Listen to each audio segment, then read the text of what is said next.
Falegnameria Paludetto. Da più di 60 anni. Il legno su misura a casa tua.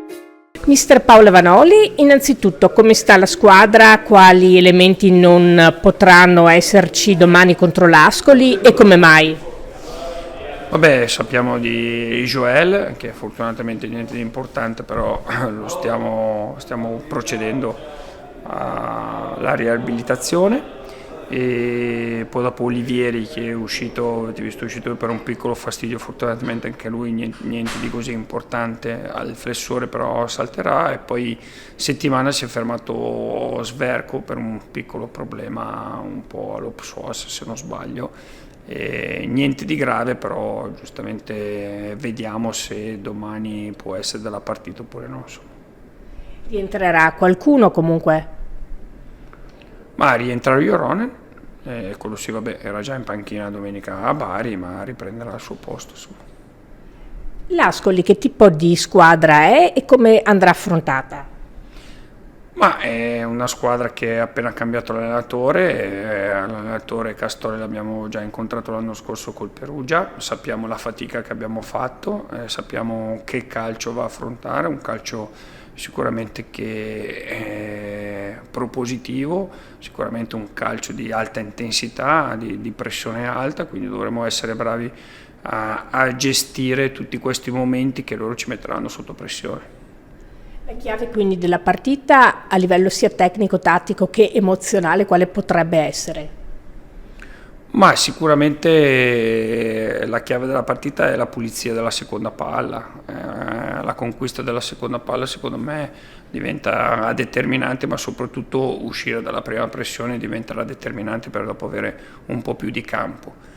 Poi dopo sicuramente sappiamo che abbiamo una fortuna del calore dei nostri tifosi, che anche oggi abbiamo visto che verranno numerosi, e questo per noi è sempre un momento di motivazione in più per dare sempre qualcosa in più. Si è visto un Venezia in crescita soprattutto per quanto riguarda i più giovani che stanno decisamente maturando non solo come giocatori ma anche proprio come persone. Ah sì, hai detto bene te, insomma alla fine il giovane ha bisogno anche un po' di tempo, ha bisogno anche delle lezioni, ha bisogno di imparare, ha bisogno di fargli capire che errori fare per dopo crescere. A volte purtroppo è un po' come i figli, no? Si vogliono sempre perfetti, ma alla fine la perfezione si arriva anche attraverso degli errori. Io penso che questi ragazzi dall'anno scorso hanno capito cosa vuol dire diventare professionisti, hanno capito cosa vuol dire il lavoro, hanno capito cosa vuol dire lottare per un compagno, per una squadra, e questo mi rende orgoglioso, mi fa molto piacere di questa loro crescita. Ultima cosa, una visita molto gradita con una tua vecchia conoscenza, Arrigo Sacchi. Posso chiederti cosa vi siete detti?